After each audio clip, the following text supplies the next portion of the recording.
Well, welcome back to Principles with Cory and Logan. Excited once again because we have another awesome guest with us today. Someone I've really gotten to know over the last, I guess, a little over a year now, and I consider him a friend, someone I hold in high esteem just because of the integrity, but also intelligence, and reminds me a lot of Logan too. High integrity, high intelligence, and just doing a lot of big things. So, Ty Crane, welcome to the podcast, man. Thank you guys for having me. Yeah. Well, Ty, so we'd like to kick it off with a first question. It's called Principles with Cory and Logan. So for you, what are some of your core values or some of the principles you try to live out? Well, both of you guys know we're all in a Bible study group together. So faith is one of my core principles. Can't do anything without God, and I firmly believe that. Family is another core principle. I was blessed to grow up in an incredible family. Mom and dad were very active in my life. My grandparents were very active and kept us in church, kept us acting right. And now I've got a wife who's a true blessing from God, and two little kids, a 3.5-year-old daughter who looks just like her mom, acts just like my brother. We'll talk about that at another time. And then a 6-month-old son who's just the happiest baby that I could have ever asked for. So faith and family, and then hard work. I've grown up in this construction business. My great-grandfather started it. My grandfather and his brother grew it from there. My father came into the business, and now me and my brother are both here. But from the time I was about 5 years old, I started flying to job sites with my grandfather, and there weren't a lot of laws regulating a 5-year-old getting on a job site at that point. But I can remember walking through the mud, my grandfather in Sunday shoes, and him jumping up on a scaffold, showing a guy how to do something on the job site. And he was, the president of the company. But that just instilled in me that, you're not above hard work, and you're not, position isn't something that you're given, you have to earn it. And so just experiencing that at a young age, and then just being pressed to live my life that way by my family my entire life, that's just kind of what's made me the type of person I am now. That's awesome, man. So your grandfather started your company, dad took over, and now you and your brother are there too. Yeah, well, actually FL is my great-grandfather. Started it. We're fourth generation now. Oh, wow. But they started small, and I can't imagine what he would think knowing, the size of the company that it is now. But my grandfather and his brother and my dad were the three owners when FL Crane started really expanding and growing. So those are the three we can credit with that. Yeah. So he, just curious, he kind of started up as a one-man kind of thing and crew? He did. Coming out of the Depression, there weren't a lot of jobs. I think we're founded in 46, 47, something like that. So just kind of people starting to get back to work. He had a lot of family that needed jobs, and he pretty much started pouring concretes for house slabs and small stuff like that, doing some plaster work, and just got family members, cousins, nephews, folks like that to come work for him. And my grandfather's brother, he was a little older and went to college and came back and kind of started the estimating side of things for him. And my grandfather was a hands-on, in the field type guy, so he started running crews, and that's kind of how the company was founded. Wow, that's awesome. And now, kind of, if you don't mind, give a little plug for what you guys do now. I mean, you guys are all over the kind of the Southeast. How many team members do you have, and what's kind of your focus right now? Yeah, so we've got just under 500 employees right now.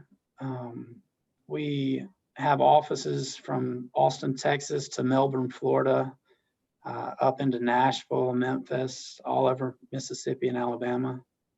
And we just planted the Melbourne, Florida office. We're really excited to get in that market.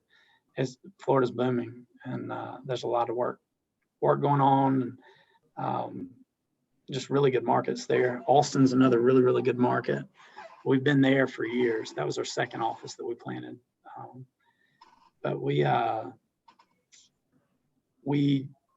a drywall company first, drywall and metal panels. So the metal studs you see people framing commercial buildings with, we don't do any residential, no wood. So the metal buildings, metal studs, drywall, exterior finishes where you get like an ephes on the exterior of a building, kind of looks like stucco or something.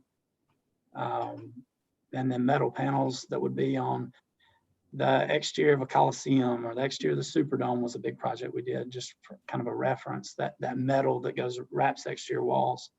And we've just gotten started into what's called load-bearing panelization, to where we're building the structure of a building in a plant offsite with those metal studs in a panelized format, shipping them to the job site, standing the panels up, putting decking on top, pouring concrete, and going up from there for multi-story buildings. And that's what I'm truly passionate about, because it's hard. It's a little more challenging than say hanging drywall or something, to where it's not as much of a commodity as some of our other scopes. So we're doing some stuff that really takes a lot of technology, takes a really good tech team, which we've built. A lot of engineering. We've got some great engineers that we work with, and it's kind of perfect for the Southeast. So our market, when you think about buildings that you see in Mississippi, Alabama, even Texas, they go out, not up. If you think about it, there's not a lot of high rise in the states that we work in, aside from some condos and stuff that you see on the coast, which are built different than this load bearing. But load bearing fits our market really well, because you can go 1 to 10 stories pretty easily and economically versus steel or concrete. But when you get into the 20 or 30 story buildings, like you would see in the Northeast, it doesn't fit us well. It doesn't fit the system well. So our market is kind of perfect for, we're trying to be on the front end of the bubble, and doing some really cool stuff there that fits us really well.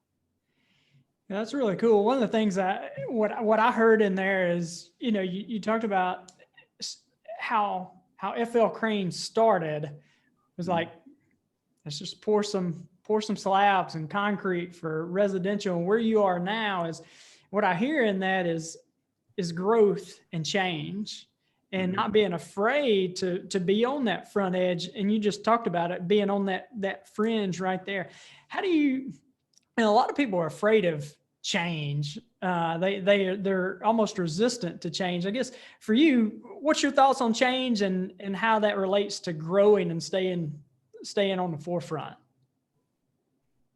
I've heard the saying, you're either growing or you're dying. Yeah. And I think it's accurate. And change is a big part of growth. You cannot stay relevant in the construction market, and you definitely can't grow in the construction world without change. Technology wasn't a thing 15 years ago. Now every project is run through technology, and the unwillingness to get on board is kind of like Blockbuster versus Netflix, to where they didn't want to change. Well, now Netflix is the worth billions, and Blockbuster's no longer. That's the way I see it in construction too. There are still some good companies that haven't adapted technology, but they're dying out. They are going to residential, to where you don't need as small residential. Large residential actually needs some technology as well. But the unwillingness to change just kind of pushes you further down the food chain. And so I think it's a necessity, and it doesn't come easy. We've got guys that, I've done it this way for 30 years. Why would I change?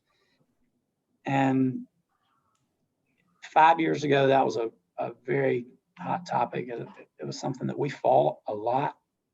And we've put some really good people in really good spots on the team. Got the right people on the bus, if you will, and change is a little bit easier for everyone to accept now. We've kind of earned some trust there and shown them that if you make this change, it makes your life easier, or it allows us to do this. The offsite panelization with the load bearing stuff I was talking about a minute ago, there's a lot of skepticism there. There were some skeptics, and we did one project, and then the guy that actually installed the stuff was like, I don't want to do anything else. I want to do this only for y'all. The next project with a different guy, same concept. He wants to do nothing but load bearing panelization, and he wants to be the guy that runs it. And so the more of these we do, the more we have people internally who are bragging about it and love it and don't want to do anything else, to where I'm hoping that in the long term it shifts our company focus to that side, to where we're, our guys want to do it, they're happy to do it, and we're good at it. So we'll be the load bearing authority in the Southeast is what my hope is for the next 5 years. How do you balance the being on the cutting edge and innovating and being in those emerging markets with the risk of, hey, this is uncharted territory, nobody's done this before, the research and development that comes with it, the building a brand to be that leader in that space? How do you guys kind of go through that process of those trade-offs and which trails to blaze and which ones, hey, we may not want to be the first mover in this one? Yeah, well, so load bearing panelization's been going on for 30 years. It's just rolling your own studs and doing it off-site instead of on-site. That type of stuff is kind of new. So we're taking what we know from the past, and we've got a really good team that comes together before we make these decisions, but guys that have been doing this for 20 or 30 years that are involved and on board. And then you've got the young guys like me that are throwing out ideas and they'll reel us back in. And so there's a really good collaboration, a lot of thought that goes into it prior to making these decisions. But then there's a lot of trial and error too, and you just got to be willing to take a few punches. You got to know that it's worth it, I guess. So we realize that if we aren't the authority on what we want to do, then we're not being the FL Crane that I grew up knowing. In the Southeast, if you needed manpower at one time, you called FL Crane. If you needed a big casino built, there was nobody else to call. And then people started catching up with that. So what is our next step? Load bearing. And so we're taking some punches here and there, but we're learning every time. Every time we fail, we learn. Every punch we take, we learn. Every mistake we make, we figure out a better mousetrap, a better way to do it. So we've done about 5 or 6 projects with this new system. I've been heavily involved with all of them. I love it. I know they wish I'd keep my nose out of it, but I love being a part of it. But we've made minor changes every step of the way, whether it be the way we track production, whether we've even changed the number of men on a table building the panel in the shop. It started with 4, it went to 3, now it's at 2 per table. I mean, cut your production in half, right? You use 2 people instead of 4. And getting getting the panel built in the same amount of time. We've gone as far as designing our own tables, and you spend, $15,000, $20,000 to get a table built that may or may not work, but when it does, it's pretty sweet. And there's just some wins there, some losses, but you got to be able to risk here and there for anything good to come of it. You got to be willing to risk it. So that table, that was your kind of idea. That's your invention, right? Yeah, that was a cool one. We had a problem in load bearing. You basically, the studs, you've got your bottom track and your top track and your studs in between that make a wall. And in load bearing, the concrete sits on top of those walls, where in a traditional building, you either got a concrete column or steel beams and columns that are holding the structure up. This is the actual wall. It's a stud wall, multiple stud walls that's holding the concrete up and the structure above. So if it's 5 floors, the bottom's got to be beefed up pretty heavily. But when you load it, it compresses. And so if you've got a bottom track that's U-shaped and your stud doesn't compress all the way down to the bottom of that track, when you load it, you're going to have movement there. And we couldn't get the studs to compress the way they needed to. And so we built a table that runs off no power, no air compressors, anything like that. It's all gear driven that we could use on a job site, in our shop, or whatever, in any area of the shop. And there's no electricity to fool with or anything like that. No hydraulics where somebody's going to pinch their hand or something. And it's been a pretty killer scenario for us. Ty said, you got a problem, let's just figure it out. Let's fix it, right? We'll make our own, right? I like that. I think that applies, it sounds like, in the small and the larger parts of the business. I mean, you're designing systems in manufacturing and production, installation, but then there've got to be some systems in place that have allowed you guys to do what you do in now multiple states as well. The back end processes, the decision-making processes.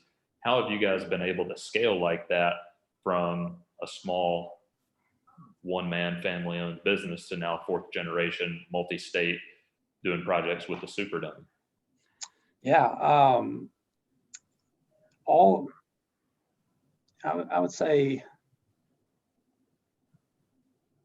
12 of the 14 branches we had, actually every branch we've ever opened, it was from a homegrown employee that maybe they were working in the field and worked their way up to an estimator, and my grandfather saw something in them or my dad saw something in them and said, you know what, we want to go to Tuscaloosa, for instance. And a guy named Ray Pruitt was like, I'll go start that branch up. Or we want to be in Jackson. And a guy named Chip McAlpin, we hired him out of college, trained him as an estimator, grew him into the role, and set him up in the management role.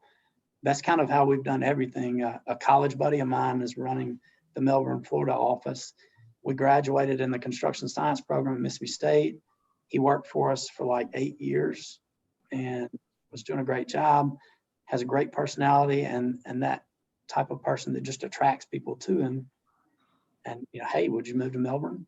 And he was willing to do that. But that's how we've grown every branch, is somebody that's come up through the company, kind of needs an opportunity to be a leader, needs the next step. And we've always got markets that we really want to tackle. So when we find the right guy, we put him in that position, give them all that we can to build them up, help them find the right people to work underneath them, and then turn them loose. And we've got 14 branches right now. I believe I could be off by 1 or 2. But each vice president, or myself, I'm president of the company, but I have 3 branches that I oversee. And then we've got one vice president that oversees like 5 and another one that oversees 5 or 6. But they, each of us have that group that we oversee and then come back and collaborate as a whole. So having the folks in Fulton that are kind of responsible for the branches out there, and then branch leaders who have grown up in the company, that's been our biggest bet. We've never acquired other companies, never hired and put somebody in place of leadership that we didn't know and didn't trust already. But I know it's done out there every day. It's just something we haven't been willing to risk. So your speed of growth is really directly correlated to your speed of trust. You guys are just building around, hey, we have these markets that we've identified that we'd like to be in, but we're not going there until we have the person. That's right. Yeah, that's awesome. That is awesome. That's a good model. Yeah, man, I like that. And you talk about, Logan brought up speed of trust. That trust is both ways there too, and finding, you mentioned we find a person that fits right, but them trusting you enough to know that they're going to provide me with everything that I need to be successful too. Man, I think that's awesome. I think that's great. I think that's good stuff. Well, if I had to guess, I would say it's probably eliminated a lot of the bottlenecks in decision making as well when you're putting systems in place, because you trust the person on the other end. You can give them a lot more autonomy right out of the gate versus if you didn't have that trust already built in. So I would imagine it allows you to grow much faster once you are in that market, because they're not restricted to kind of a centralized command and decision-making process that's coming from somewhere that's out of state, because you trust the boots on the ground already to make the right decision because you've built that trust over time. Yep. It's good stuff. Ty, I was kind of curious. You talked about when you were a kid going to the job sites and flying all over. And I guess kind of at what point did you see yourself actually being in the business, or is it kind of always from your point of view, this is something I'd kind of like to do? Yeah. The business has been in me, I guess. I didn't have a choice. I'm the oldest grandchild. I grew up in it. All the guys joke that they remember me running up and down the halls when I was like 3 years old, and stealing gum out of people's desk drawers and stuff like that. But I grew up here. My grandfather made sure that anytime we traveled, I always wanted to hang out in the pilot's lounge. 5-year-old kid, you'd rather watch TV than go to a job site. That was never an option. I'd ask him every time, but it was never an option. So I grew up with it and always loved seeing stuff come from nothing. So, you walk on a job site 1 month and they've just got some stud walls stood up. And then the next time you come back, 6 months later, my grandfather would take me and when they're putting floors in and the building's complete. That just seeing something come from nothing and driving down the road and my dad be like, yeah, we built that, that was always it was just fascinating to me. And I saw the pride that they had in what they did and just kind of always knew this is where I would end up. Yeah. So when you transitioned out of college and actually came on board, where did you start at? The year I graduated was the year that the tornado hit Smithville and just devastated the town of Smithville.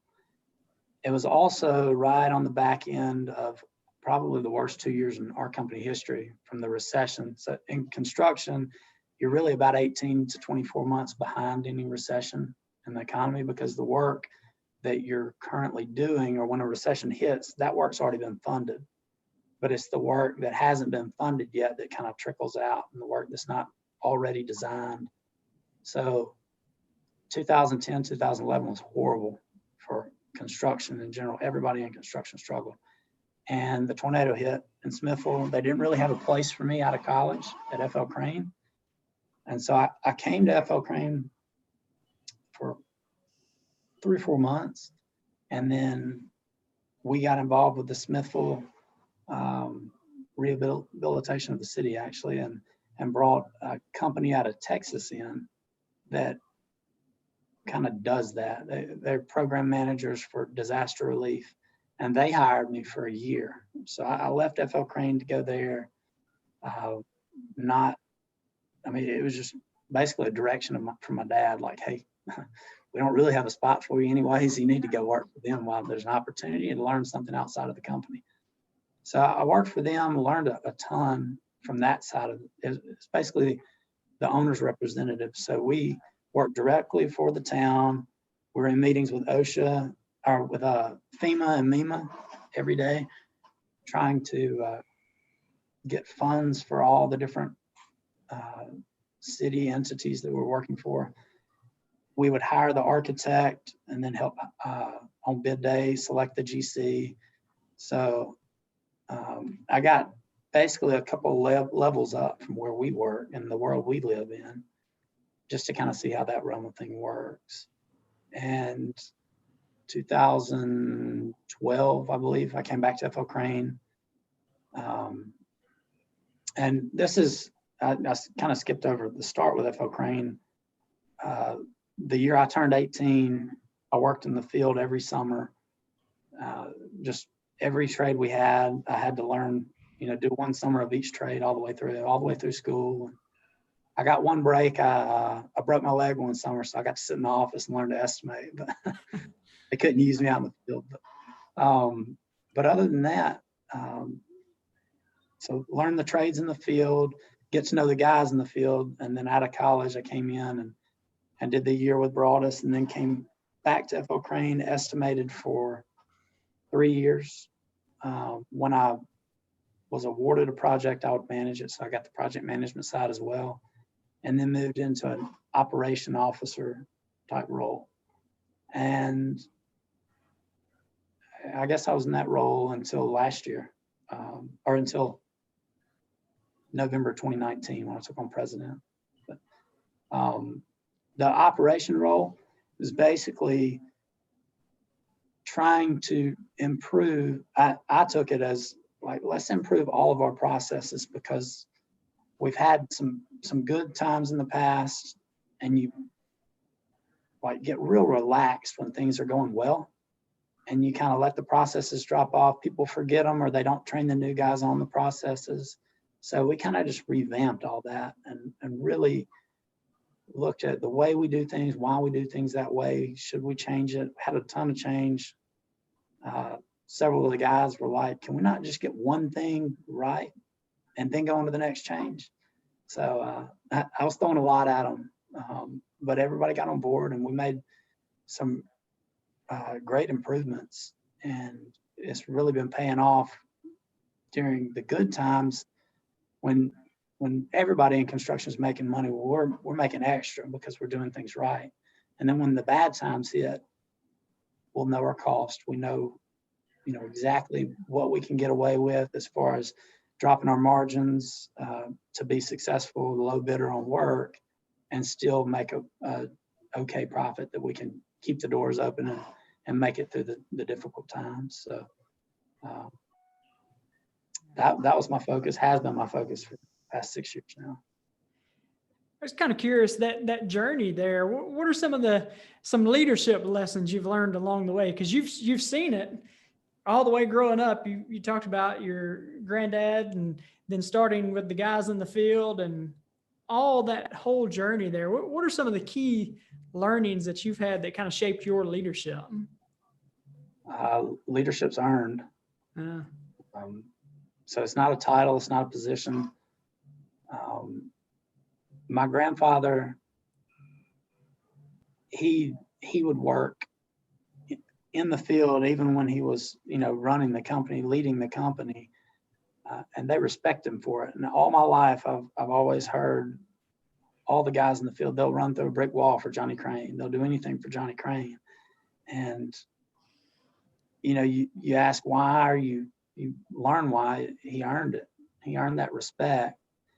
And working in the field out of 18 years old, just right out of high school, all through college, they gave me crap, like just trying to pick at me because I was the grandchild, the kid with the silver spoon, and so I always had to work. I had to give 110%, or they would not respect me whatsoever. So by the end of the summer, though, that crew liked me, they respected me, and they knew that whenever I went on to other things that I had their best interest at heart, and I wasn't, I was going to work hard for them to make sure that our company is headed in the right direction. And just knowing that I've got to put out an extra effort and be willing to sacrifice personally for the gain of the whole, the gain of the good of the whole company. And Simon Sinek, he wrote a book, Leaders Eat Last, and I love that book, and I've taken so much away from that. I've read it multiple times, actually. Just just the concepts in there of being willing to sacrifice for the greater good, but also if you are perceived as that leader, you have to go fight the fight. You know, when the group needs protection, when the bad's coming, when COVID hits, you have to be out at the forefront of that, letting everybody know that it's going to be okay and that you got them. You're not going to send them home where they can't feed their families. They're not going to get furloughed from our company. Stuff like that they respect, and when they hear it from you and you can see it in their eyes that they believe it, then you know you've got them. They're willing to follow you. You're their leader. And I mean, that was a big deal. We weren't going to let anybody go without during this whole deal. So, and luckily we didn't have to. The construction industry stayed hot, and we've got probably a downturn for construction. It's possible late 21 where it'll be slower, but that's why we've opened up new offices, and that's why we've just started chasing new areas of work. We used to not chase load bearing. We've expanded our metal panel operation to where we're chasing a lot more and doing double what we would have done in the past, so that we've got places to put people. But so that we've also got markets that are hot, like Florida and Texas, that they'll be hot even during a recession. So we've thought strategically into the future to make sure that our people feel protected, know they're protected, and Yeah. Well, I was going to ask earlier, and then you touched on it again. Being fourth generation, a lot of times you get into the third, fourth, and fifth generation, and those people aren't as hungry as the first and second. They didn't see the struggle, and they didn't see the growth and the sacrifices that were made to get there.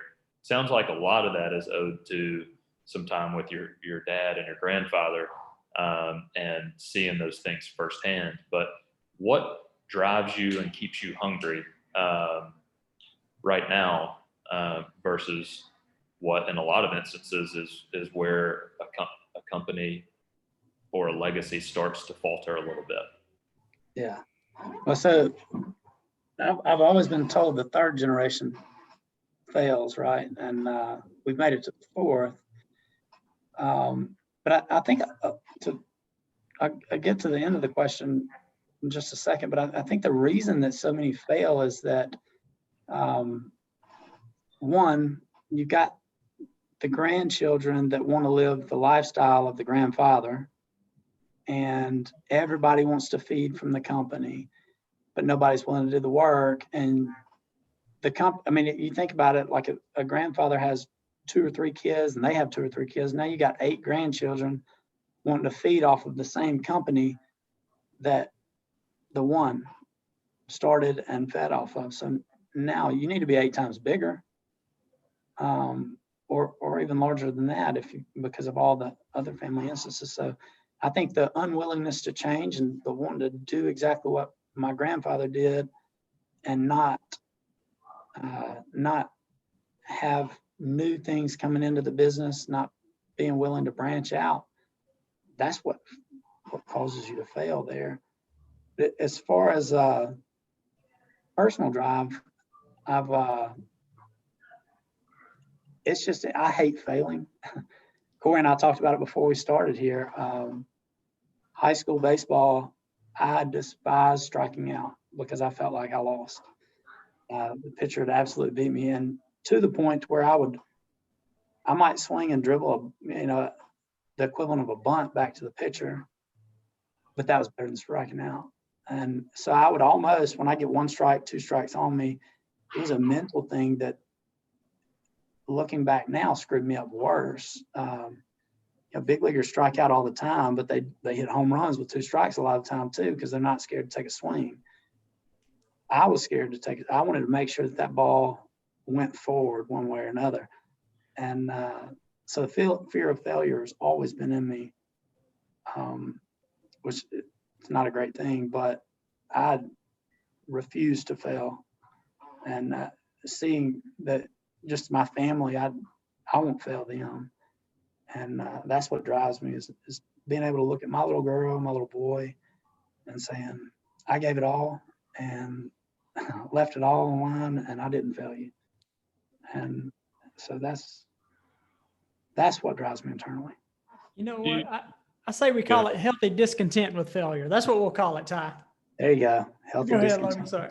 Do you find that makes it hard for you to give up a course of action, even if you're on kind of the wrong path with it, because you don't want to quit at things as well? Or is it just like a failure thing, not a, hey, I need to give this up so we can pursue a different opportunity, and where that opportunity cost of, hey, maybe we need to go into load bearing, maybe we need to go into this other thing, but I just don't want to quit because I don't want to quote unquote fail. Is that something that you struggle with? And if so, how do you kind of beat that? I did struggle with that, and I've I've been made aware that, like, I went to a leadership institute with a consulting firm called FMI, and they do these 360 analysis and Myers-Briggs and all kinds of just profiling. And anyways, they made me aware that just my personality type, I'm going to hold on to an idea and be very passionate about it. And it's just impossible for me to see how the guy on the other end of the table doesn't agree with me. And being made aware of that, I'm very cognizant of, like, maybe this isn't the best idea. So I've learned to value different opinions, and I take others' advice. I heard one time that if the leader of the room, if everybody agrees with the leader, nobody argues or brings up other topics, then you don't need everybody else in the room. So, if the president of the company or CEO of the company doesn't get challenged ever, then you don't need the vice presidents and the CFO and anybody else that would challenge them. So it's just a self-awareness that I have to work at, but I've seen people try to hang on to operations too long, and a lot of it's loyalty to the people. But what I try to do, I never want anyone to ever lose a job at FL Crane. If they quit, that's one thing, but I would never want to have to tell somebody that, hey, we don't have a spot for you anymore. So we always look at a transition into something that's better suited for us if it's not working. And I try my best, and our team tries our best not to hang on to anything too long, but to also keep our people, because that's our asset. That's the biggest asset we have. Well, Ty, I know we're right up against the time there. We want to end with a little bit of rapid fire real quick, okay? So just a couple of rapid fire. I've got about 2 or 3, and then Logan's got the big one there that's always awesome. So, all right. What book you reading right now, Ty? It's a book called Traction.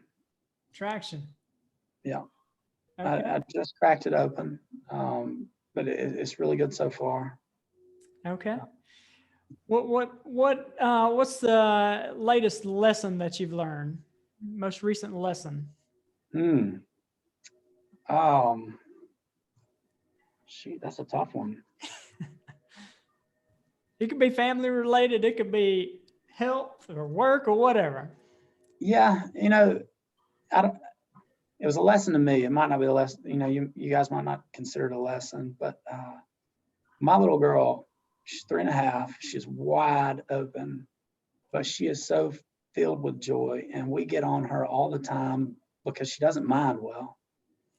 But I listened to a song. It's called "Back to Free" by Drake White. It'd be an awesome. Just look it up sometime.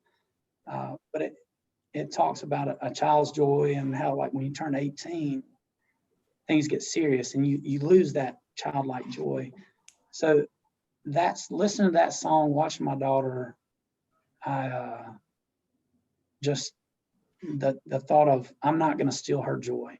So I learned that lesson of I've really got to to watch how I reprimand her, or, getting on her for every little thing might not be the best deal when she's 3.5. Let's not steal that joy from her. My wife and I have talked about that, but that was a big one for me. Wow, that was really good. Yeah, I feel myself falling into that a lot too, and I constantly have to remind myself of the verse of scripture that says, "Fathers, don't exasperate your children." And that's good. I like that what you just said, Logan. Or that's something we talked a lot about at the mastermind retreat. Also, the way that we, I don't have kids, but for the fathers in the room, the way that we reprimand and speaking positive words and affirmation to our children to build them up, because of that formative state that they're in and how they absorb things and don't have the ability to reject things that aren't true, and how that's going to form their belief systems about themselves and the world around them. So, man, I think that's an awesome nugget. Yeah. All right, Logan, what's our last question there? What you got? All right. What is one thing that you knew to be true that over the past 5 years you learned was not true? Just like maybe an operating belief that you had, and you were like, man, that is not true. Like for me, it was, I thought that certain successful people like really had it figured out. And then, you get further into things and you're like, man, there's really not a blueprint for success. We can put systems in place, but nobody had a blueprint for COVID. There were a lot of, like Warren Buffett says, you find out who's naked when the tide goes out. So what is something that you believe to be true that you found out in the last 5 years wasn't true and kind of opened your mind? Failure. So I believed that failure was a bad thing. I truly, that was what I was most afraid of, was failing in any way, even small stuff. But you learn so much through failure. And the more books I read, the more podcasts I listen to, the more experiences I have in life, you learn so much from failure that failure can be a good thing. Failure is a positive thing. So that's the one thing that comes to mind when you ask that question over the past 5 years. And I think a lot of that has to do with just growing up a little bit.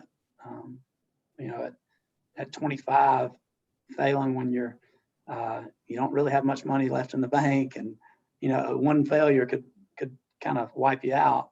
Whereas being mid-30s and hearing that, you're willing to fail and learn from it. So yeah, it's believable now. It wasn't believable then, I guess. Has that removed a level of stress from your life a little bit, kind of letting go of that? Yeah, it does a ton. That's awesome. Ty, man, really, really appreciate your time. You added a ton of value. Let me ask you this. So if someone wanted to reach out to you, maybe somebody listening and they're in that industry and they want to come out and reach out to you and your company and see what you may be able to do for them, how do they find out more about you and what you and your business are doing? Yeah, we're on all social media platforms, FL Crane and Sons. I don't know the specific taglines, but if you search FL Crane & Sons, it pops up, or flcrane.com. We've got a new video of one of the big load bearing projects we're doing in Tuscaloosa, actually. So it'll be hitting all of our social media platforms really soon. It'd be great for people to see that, kind of get an idea of exactly what we do. Awesome. Well, guys, really appreciate you taking a listen to this episode of Principles with Cory and Logan. Make sure to subscribe and share this with a friend. Subscribe so you can stay up to date with any of the new episodes. We appreciate you guys. You have a great day, and God bless.